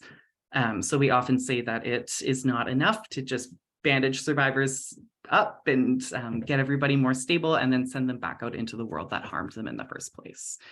So a lot of what survivors ask from us is like, in addition to supporting them, to be shifting some of the conditions that led them to experience sexualized violence in the first place. And so that's where I come in. As you said, I'm our manager of social change. And so a lot of my job is heading up a lot of the shifting society pieces that we do. So understanding, of course, that those two things are informed by each other, and it's really hard to separate the two sides of the work. I think of them as two sides of the same coin. Okay, so how did a feminist rape crisis center come to do TJ? So in 2021, we launched our first TJ project in partnership with Just Outcomes.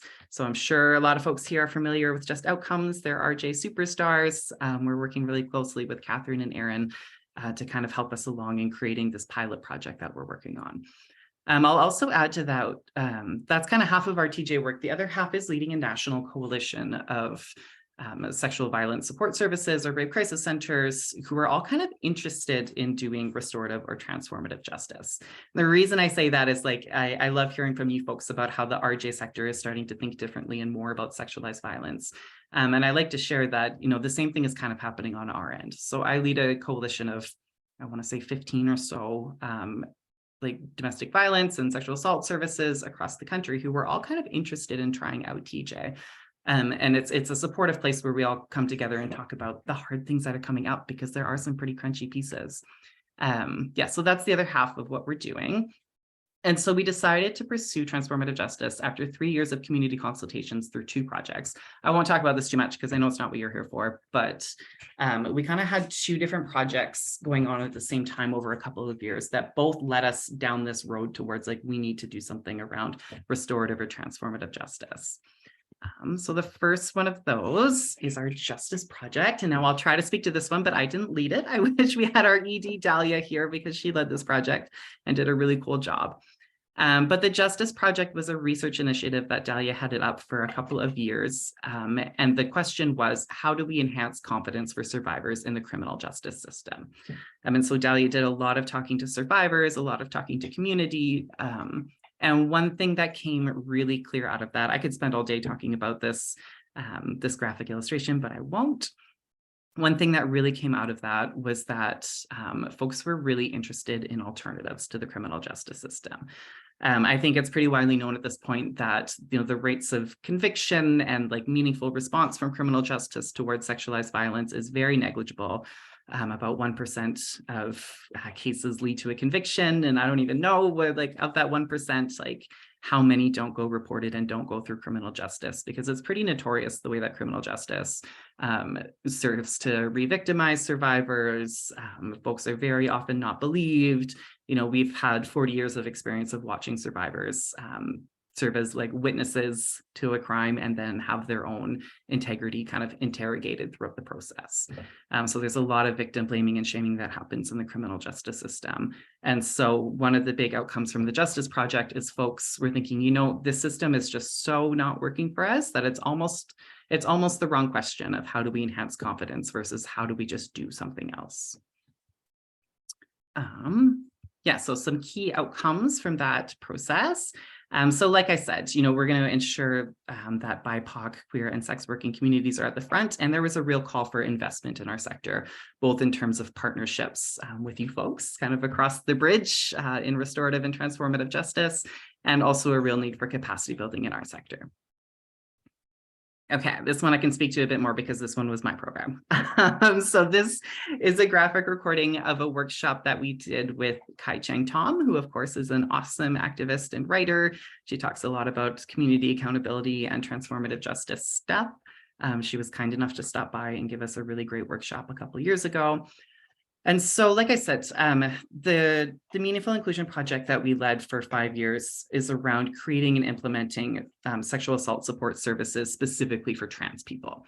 I could talk about that all day, but I won't. But one of the key outcomes that came out of that queer community was telling us that in sexualized violence, we often think about the survivor of harm and a perpetrator of harm being 2 very distinct categories that never overlap. And for queer and trans folks, that is just not the case. So we have a lot of folks who have both caused and survived sexualized harm. And so what that represented for us was a pretty big shift in thinking that we weren't just going to invite queer people into our services that already exist. We actually had to think about, if queer and trans folks were going to build sexual assault support services from the ground up, what would that look like? And so at the end of the day, similar to the Justice Project, we were being asked to look really seriously at restorative and transformative justice. So when I do my more trans inclusion focused workshops, I often say that it's not enough actually to include trans people into services that were built for cis women. So we actually had to think way outside the box and start to explore transformative justice. Okay, so I just wanted to set the context a little bit. After this slide, I'm going to start talking more specifically about sexualized violence and rape culture. But I wanted to set the context a little bit about feminist anti-violence and restorative justice. So like I said, I'm leading our project to create the National Coalition for organizations who are interested in doing transformative justice.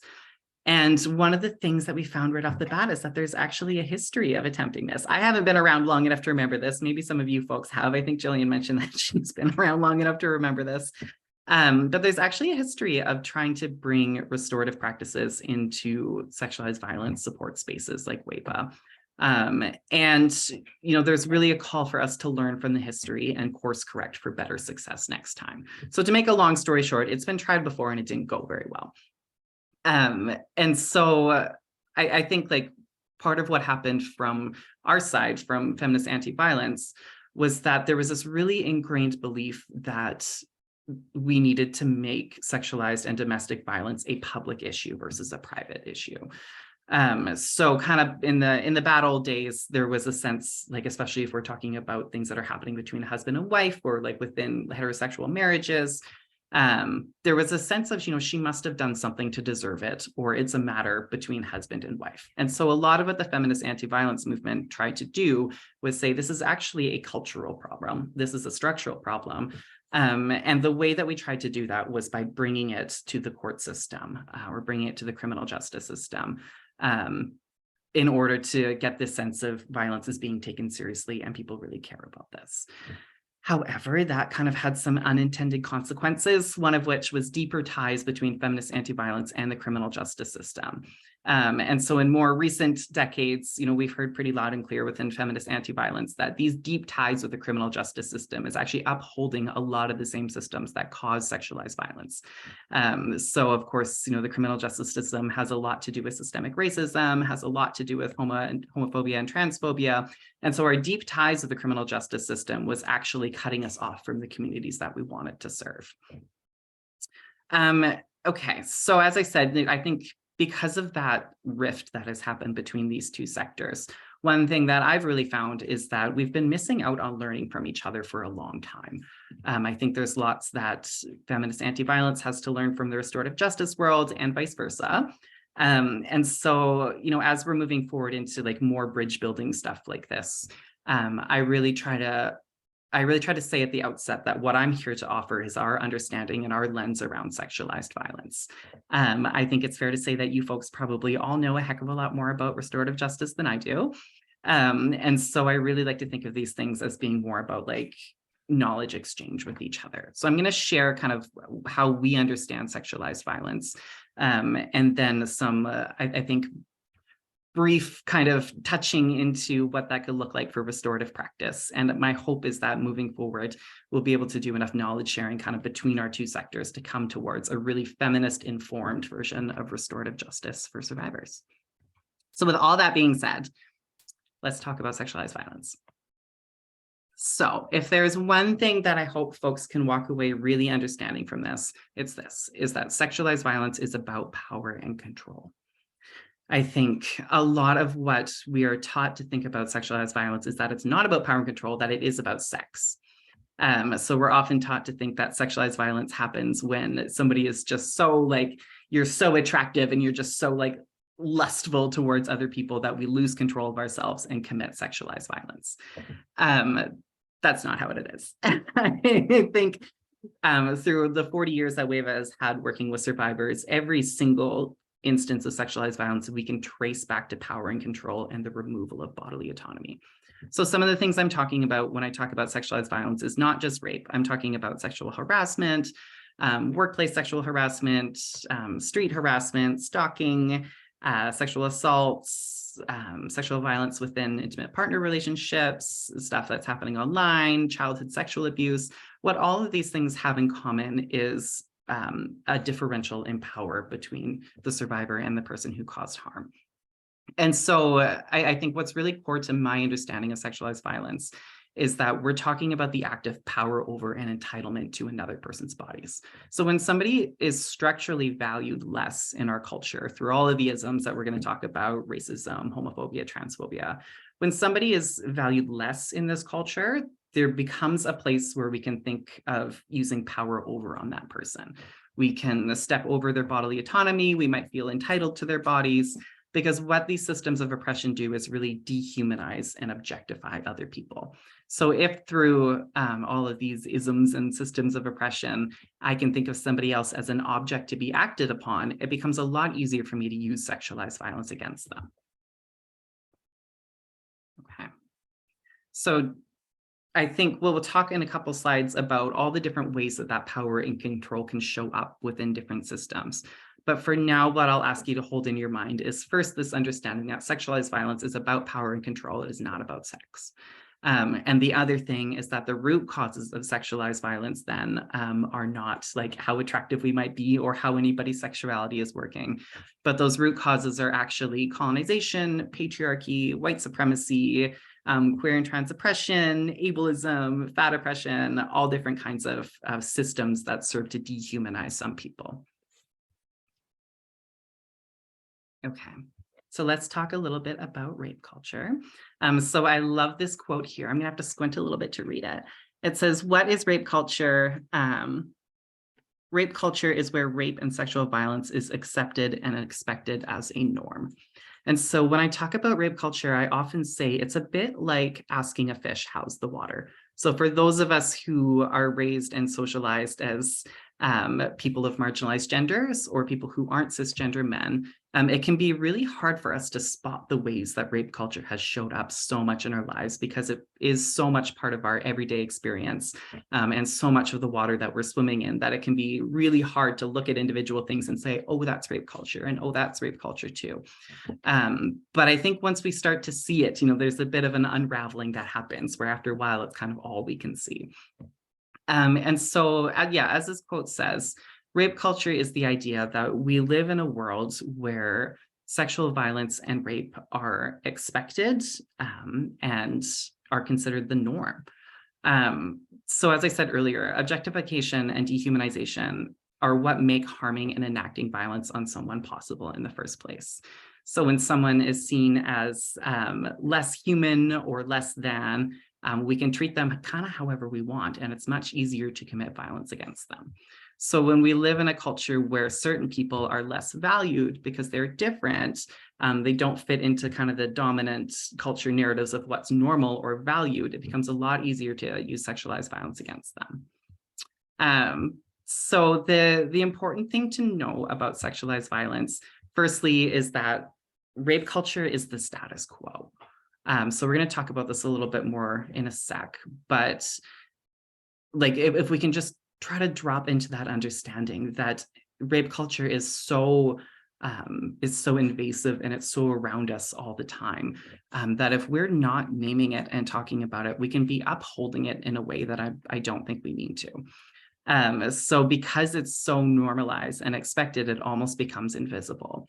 And so a lot of what the feminist anti-violence movement has tried to do is to shine a light on how rape culture works, kind of as a first step towards ending it. So the other tricky thing that rape culture does is minimize violence that is actually not minimal at all. So sexualized violence is seen as inevitable, normal, and not a big deal. And so with that, rape culture often blames survivors and excuses perpetrators or people who caused harm. So some things that can look like is, blaming the person who was assaulted versus the person who committed the assault. It often looks like ignoring things like sexual violence and like street harassment. I know I've been told before that, getting catcalled on the street is a compliment, or I should see it as a good thing, when really what that tells me is I need to be careful not to be sexually assaulted right now. So rape culture, also in the vein of victim blaming, often looks like, telling people of marginalized genders, women and girls, not to walk alone at night. We like to really give people safety tips of how they can avoid being sexually assaulted, rather than talking about how we can teach other people to avoid causing sexual violence. So, we often use the example of how some of us are taught, don't walk alone at night, or if you do, hold your keys between your fists. I don't know if folks on the call are familiar with that one. I know I was definitely taught that one when I was growing up. Don't walk alone at night, don't walk down dark alleys. And if you do, you're supposed to hold your house key in between your fists in case somebody attacks you. What's really missing from that is, the flip side of that, where the people who are socialized as men aren't taught with quite the same fervor how to not sexually assault people. So this kind of like constant pressure of navigating rape culture really becomes the norm that we're used to. And the reason that I keep saying that is because I think one thing that's important for restorative practices or conversations is this idea that we need to be bringing this kind of conversation into the work that we do, because if we don't bring the conversation in, we're leaving things at the status quo. Okay, I'm going to skip ahead just a couple of slides because I feel the pressure of time right now. I've already done it and overplanned and talked too much. Okay, so I already spoke about this a little bit, where we live in a society that teaches some people don't get raped instead of don't rape. So other things that can look like, victim blaming can often look like telling folks don't wear certain outfits. We're taught a lot about how to watch our drinks, text each other when we get home, that kind of thing. The onus really being put on people to not get raped versus to not rape. Yeah, and I'm sure as I'm saying that, there are probably folks who are watching who are recognizing these things from our own lives. I mean, I know I do. I often like to share an anecdote from when I was a young one going through the elementary school system. I was told in a sex ed class where they kind of pull all the girls aside and they said, girls, once boys get started with sexual things, it's really hard for them to stop. So don't start anything that you don't intend to finish, is what they told. And so what that really does is put the pressure on some of us, like I said, to prevent the sexual assault. I know for a fact, because I asked around after that, being the little baby feminist that I was, no one pulled those boys aside and said, hey, don't rape the little girls. They told us girls not to start something that we couldn't finish. So I do want to pause a little bit and talk about some different myths about sexual assaults. I won't read all of these because I'm very aware of the time right now. But there's a lot of kind of myths about sexual assault that go out there that kind of what they have in common is boiling down to victim blaming. And so I wanted to unpack that just a little bit and kind of how we understand the urge to victim blame as feminists. So what we would talk to survivors about a lot is this urge to blame ourselves as a means of gaining back control. So if I've just been sexually assaulted and I can think, oh, I shouldn't have been walking alone at night. I should have had my keys in my hand. I shouldn't have been wearing that short skirt. A lot of the times what survivors are trying to say to themselves is there's something that I could have done to prevent this. And there's something that I can do to prevent it going forward. When what we know about sexualized violence is that, the onus to prevent things should be on the people who are causing harm. And so there's this sense of, if I can control what's happening, maybe it won't happen for me again. Unfortunately, kind of the unintended consequence of that is that a lot of survivors are walking around with a lot of shame. It's really easy to internalize that message and think, because I was wearing that short skirt, I did something wrong, like I deserved it in some way. And so I think one of the most powerful things that we can do in conversations with survivors is to help them with this process of externalizing the blame for the sexual assault. Just about every survivor we talk to, one of the first things that comes out of their mouth is like, I did something wrong. I should have done something differently. And some of the most powerful work we can do is to point to these systems that I'm talking about and say, actually, we live in a world where none of us are set up to understand consent very well. We live in a world where it's just about impossible for a lot of us to live our lives without being sexually assaulted. And that work of externalizing the blame and shame for sexualized violence is oftentimes the making it right that folks ask for in justice. So when we walk with folks through the criminal justice system in particular, there's often this ambiguous sense of, I want this to be made right. I want something to shift or change. And a lot of the times what can be the most healing for people is when we guide them through this conversation to understand that the blame for what happened is actually outside of us. And I think that that's one of the interesting places where we can really start thinking about restorative justice as well. Okay, there's one slide that I really want to get to, so I'm going to skip ahead a little bit more, and it's this one. So I'm going to stop after this one because I'm going over time. But I think this is a good one to leave you guys with just for food for thought or maybe some following conversations. And so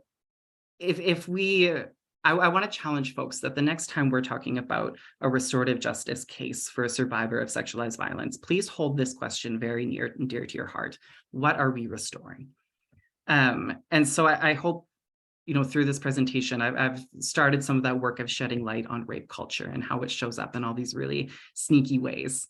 And so when I said that we need to understand rape culture as the status quo, this is what I was leading up to. So if we understand that rape culture is the status quo, we can't think about restoring relationships to what they were before. Our goal in restorative justice for sexualized violence is not to restore things to how they were right before the assault, because how they were right before the assault is pretty messed up and not okay for survivors. Another way of saying that is if we're not addressing rape culture in our work, we are restoring rape culture. So I'll say that one again. If we're not addressing rape culture in our work, we're restoring it. And I think this is part of where feminist anti-violence and restorative justice have a lot to learn from each other. And one of the places we've kind of diverged because, I mean, not to spoil it too much, but I think there's a lot of interesting conversations in y'all's sector right now about how much we're going to bring in this understanding of rape culture. And so if I can weigh in on that a little bit, I want to say, please bring it in a lot. With this understanding that because rape culture is so much the status quo and so much the water that we swim in, if we're not speaking to it directly in our work, we're upholding it. The other thing I want to share about that is that the only real justice for survivors of sexualized violence is ending rape culture. It's a very hard, I don't quite want to say impossible, but I do want to say a lofty goal to sort of piece back together people's sense of justice or safety in the world after sexualized violence. What survivors have said to us over and over and over again for 40 years is, I will feel better when rape culture is not a part of the world anymore. And so when we're thinking again, like, what are we restoring through our work? It's maybe not so much about restoring relationships to what they were before, so much as ending the system that we're living in. Okay, I lied. I'm going to do one more. So in terms of good news, if you're asking yourself, well, what can we be talking about restoring through our conversations? It's this, it's bodily autonomy. So if we understand sexualized violence to be the removal of bodily autonomy, one thing that we can really do as practitioners to sort of tip those power balances back how we want them is to be returning autonomy to survivors. So again, if sexualized violence is the removal of bodily autonomy, I don't get to say what happens to my body in this interaction. One thing that we can do to really proactively tip the scales back is to be giving survivors autonomy through their restorative process as much as we can. So some of what that looks like for us, and again, this is very imperfect first draft, but for us, that means that our transformative justice is always survivor initiated. Our survivors are always the ones setting goals. It's not always a dialogue. You know, a lot of the time survivors come and say they want to do an education initiative. They want to lead a workshop somewhere.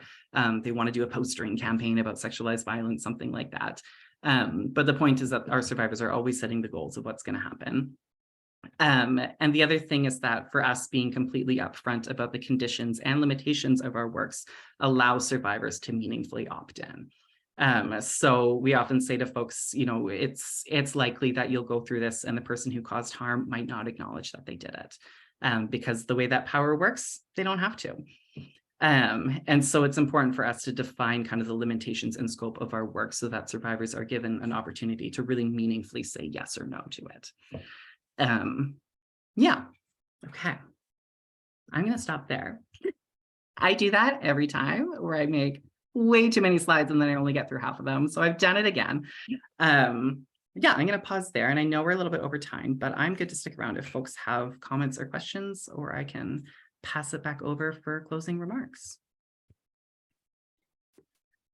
Thank you so much, Felix. And I just wanted to add that we also promised you more time. So I actually feel like the onus is on us for going late and running into your time than you making too much content per se. But yeah, thank you so much for, Aline's going to say more, but just thank you so much for helping bring these worlds together. This is such an interesting time for this work, restorative justice and sexualized violence, integrating these larger systems, lenses, and thinking into the work, the relationship between these bodies, these sectors. There's just so much happening, and I'm just so grateful for you being here, just giving us a little sprinkling of some of this stuff. And thank you for that question, what are we restoring? Because that's been one that's been tinkering around in my mind, not just around sexualized violence, but around anti-racism, anti-oppression, and all these things. That what are we upholding? And that is a question we need to deeply ask ourselves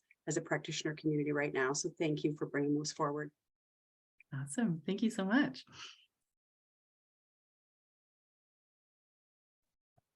Great. And before we say goodbyes, I would like to open up to other questions if people can stick around, because we have Felix and this great resource. So if you're okay, Felix, would it be all right to see if there's any questions? Yeah, please go ahead. Okay, and I'm sorry for us running over. We always tend to. We're in the same boat.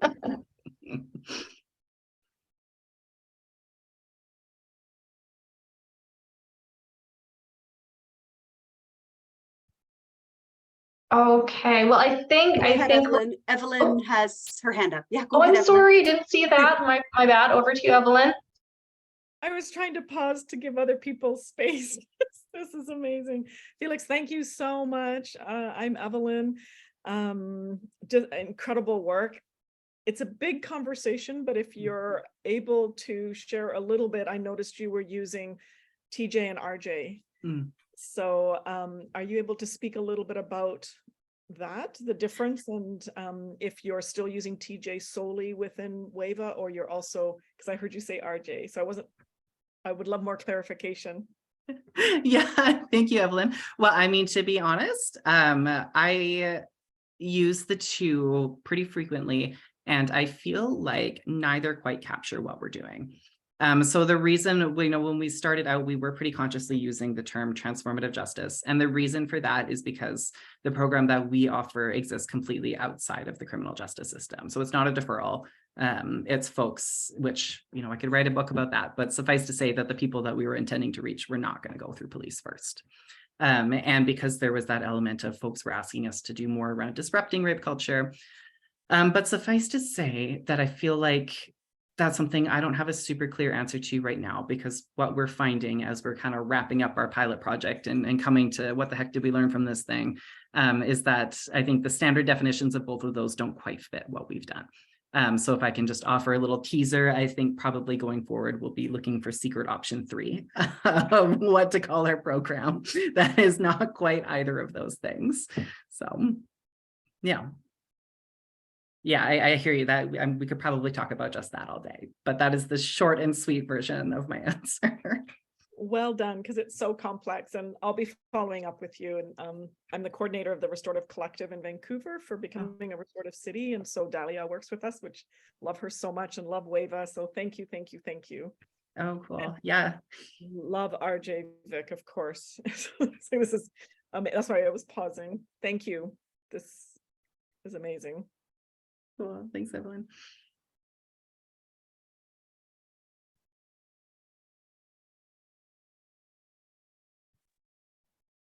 Hey, do we have any more questions for Felix?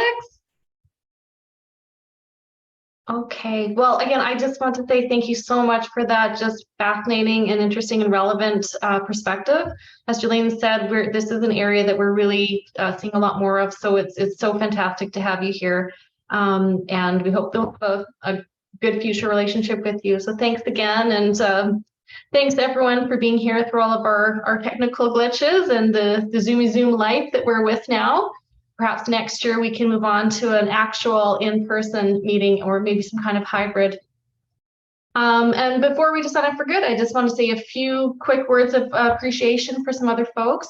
First, just to acknowledge all of our funders and donors. Like we said, we started off with literally $2,500 a year, and we have 10 times that now, and we can't provide professional services with no money. So all of that support is really much appreciated and so needed. So thank you to all those folks.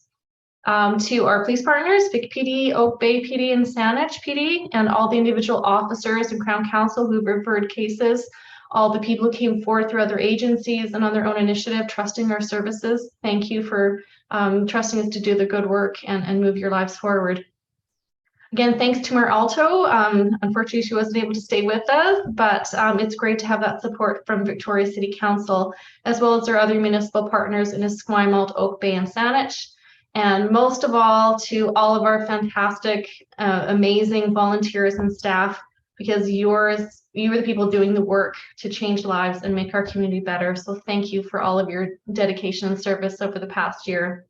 And to all of you who came and joined on this Sunday before Christmas and the holidays and took day out of your Sunday. Thank you for staying with us and supporting us and showing us your support and love. We really appreciate it, and we love being connected to you. And best wishes to everyone for a joyous and happy holiday season. Thank you and goodbye. Take care, everyone. Bye-bye.